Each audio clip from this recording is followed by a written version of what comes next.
तो प्यारे विद्यार्थियों नमस्कार, स्वागत है आप सबका एक और नए वीडियो में। आज हम यहाँ पर देखने वाले हैं त्रैमासिक परीक्षा कक्षा 12वीं के लिए अर्थशास्त्र विषय का पूरा क्वेश्चन पेपर और इसका पूरा सॉल्यूशन। तो प्यारे विद्यार्थियों, आप सब लोगों से रिक्वेस्ट है कि यहाँ से आप लोग इस वीडियो को पूरा देख कर जाइएगा, जैसे कि आपको त्रैमासिक परीक्षा कक्षा 12वीं का ये अर्थशास्त्र विषय का पूरा क्वेश्चन पेपर और इसका सॉल्यूशन अच्छे से समझ में आ सके। यहाँ से मैं आपको पूरा का पूरा पेपर सॉल्यूशन के साथ में बताने वाला हूँ। तो देखिएगा, इस प्रकार का पूरा आपका पेपर होगा, आप सब लोग देख ले इसको। पहला क्वेश्चन पूछा गया है, सही विकल्प चुनकर लिखिए। आप देखिएगा सही विकल्प चुनकर आपको कैसे लिखना है।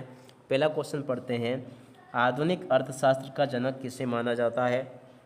तो देखिएगा प्यारे विद्यार्थियों, इसका राइट आंसर आ जाएगा एडम स्मिथ को। अगला क्वेश्चन, उपयोगिता दृष्टिकोण है। तो देखिएगा उपयोगिता जो दृष्टिकोण है ना, ये क्रमवाचक दृष्टिकोण है। अगला क्वेश्चन, बजट रेखा के सभी बिंदु दर्शाते हैं। तो देखिएगा बजट रेखा के सभी बिंदु सामान्य व्यय को दर्शाते हैं, इसका राइट आंसर यह आ जाएगा। अगला क्वेश्चन, यदि कॉपी की कीमत में वृद्धि होती है तो उपभोक्ता कॉपी के बजाय चाय खरीद सकता है। तो देखिएगा प्यारे विद्यार्थियों, इसको कहते हैं प्रतिस्थापन प्रभाव। यहाँ से आप सब लोग इसको भी देख लें और इसका भी आंसर कंप्लीट कर लें। और उसके बाद में चलो हम आगे बढ़ते हैं, अगले क्वेश्चन के आंसर को देखते हैं। तो देखिएगा अगला क्वेश्चन ये लिखा है, आगत एवं निर्गत के बीच संबंध दर्शाने वाले फलन को कहते हैं। देखिएगा इसको उत्पादन फलन कहते हैं। इनमें से कौन सी परिवर्तनशील लागत है। तो देखिएगा कच्चे माल की लागत इनमें से परिवर्तनशील लागत होगी। तो यहाँ से आप सब लोग इसको देख लें और पूरा का पूरा समझ भी लें। अब इसके बाद में देखिएगा यहाँ पर आपसे प्रश्न नंबर 2 में रिक्त स्थानों की पूर्ति पूछी जाएगी। तो यहाँ से आप सब लोग रिक्त स्थानों को देख लें और इसको भी पूरा का पूरा लिख लें। पहला क्वेश्चन, साधनों के सर्वोत्तम वैकल्पिक प्रयोग की लागत है। तो देखिएगा इसको कहते हैं अवसर लागत। क्या लिखोगे, अवसर लागत। उसके बाद में औसत आगम के बराबर होता है। तो देखिएगा औसत आगम कुल आगम के बराबर होता है। उसके बाद में दीर्घकाल में पूर्ण प्रतिस्पर्धी बाजार में एक फर्म को अप्रत्याशित लाभ होता है। क्या लिखोगे, अप्रत्याशित लाभ होता है। अगला क्वेश्चन पढ़ते हैं, वस्तु की पूर्ति एवं मांग अवधारणा है। तो देखिएगा यहाँ पर आपको इस प्रकार से लिख देना है। उसके बाद में आगे बढ़ते हैं। तो देखिएगा यहाँ से आप सब लोग देख लीजिएगा। वैसे आप चाहे तो यहाँ पे मांग नहीं, इसकी जगह पर विस्तृत अवधारणा भी लिख सकते हो। और उसके बाद में आगे बढ़ते हैं, प्रश्न नंबर 5 को पढ़ते हैं, आसमान सीमांत उपयोगिता नियम की मान्यता अनुसार धन की सीमांत उपयोगिता क्या होगी, सीमित होगी। उसके बाद में प्रश्न नंबर 6, मांग का नियम एक दृष्टिकोण है। तो देखिएगा कल्पनात्मक दृष्टिकोण है। तो यहाँ से आप सब लोग इसको देख लें और पूरा का पूरा इनको समझ भी लें। यहाँ तक के सभी क्वेश्चन और उनके आंसर मैं आपको बता चुका हूँ। अब इसके बाद में चलो हम आगे बढ़ते हैं, अगले क्वेश्चन को देखते हैं। तो देखिएगा प्रश्न नंबर 3 आपसे पूछा जाएगा, जिसमें कि आपसे सत्य असत्य पूछे जाएंगे।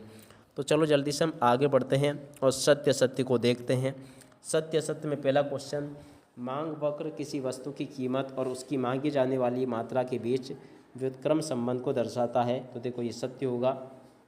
अगला क्वेश्चन, एक किसान स्व उपभोग के लिए उत्पादन करता है, ये एक गैर आर्थिक गतिविधि है। तो देखो ये आपका असत्य हो जाएगा। अल्पकाल व समयावधि है जिसमें उत्पादन में परिवर्तन नहीं किया जा सकता। तो देखिएगा ये भी आपका सत्य होगा।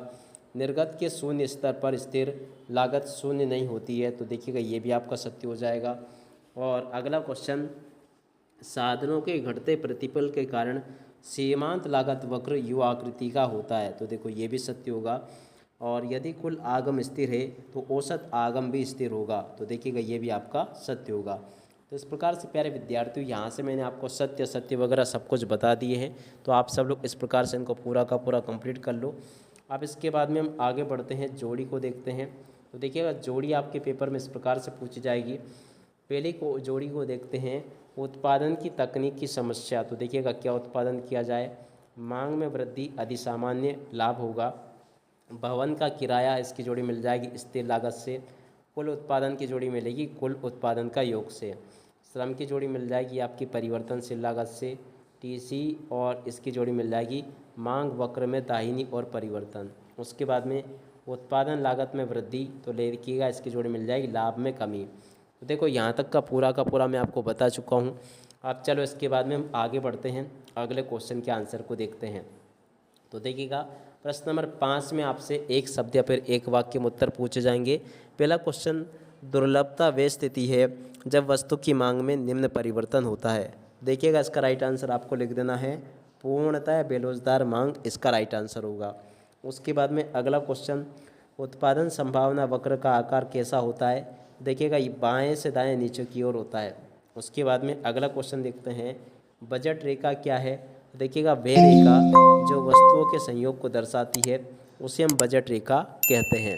अगला क्वेश्चन पढ़ते हैं, उच्च उदासीनता वक्र क्या है।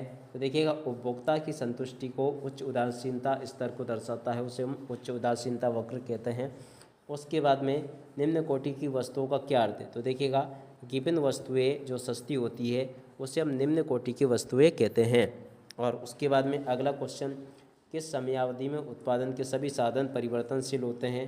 तो देखिएगा दीर्घ काल में उत्पादन के सभी साधन परिवर्तनशील होते हैं। उसके बाद में अगला क्वेश्चन, एक फर्म के द्वारा टेलीफोन भुगतान कौन सी लागत है। तो देखिएगा ये स्थिर लागत होगी। तो देखिएगा यहाँ तक के सभी क्वेश्चन और उनके आंसर मैं आपको बता चुका हूँ। तो इस प्रकार से आप सब लोग इनको देख लें और अच्छे प्रकार से पूरा कंप्लीट भी कर लें। इसी प्रकार के क्वेश्चन आपके पेपर में टोटली आपसे पूछे जाएंगे। अब आगे देखिएगा ये क्वेश्चन लिखा है, आदर्शात्मक अर्थशास्त्र से आप क्या समझते हैं। सूक्ष्म अर्थशास्त्र किसे कहते हैं। किसी अर्थव्यवस्था की उत्पादन संभावनाओं से आप क्या समझते हैं। और अर्थव्यवस्था की केंद्रीय समस्याएं कौन कौन सी है। बाजार मांग को परिभाषित कीजिए। मांग के नियम से आप क्या समझते हैं। मांग की लोच से क्या माप है। ये आपके पेपर में परीक्षाओं में क्वेश्चन इस प्रकार से पूछे जाएंगे। जैसा कि आपको मैं यहाँ से बता रहा हूँ, तो आप सब लोग इनको अच्छे प्रकार से कंप्लीट जरूर कर लो, ताकि आप सब लोग अपनी परीक्षाओं के पेपर में इनको अच्छे से लिख कर आ सको। उसके बाद के क्वेश्चन यहाँ से देख लो आप सब लोग।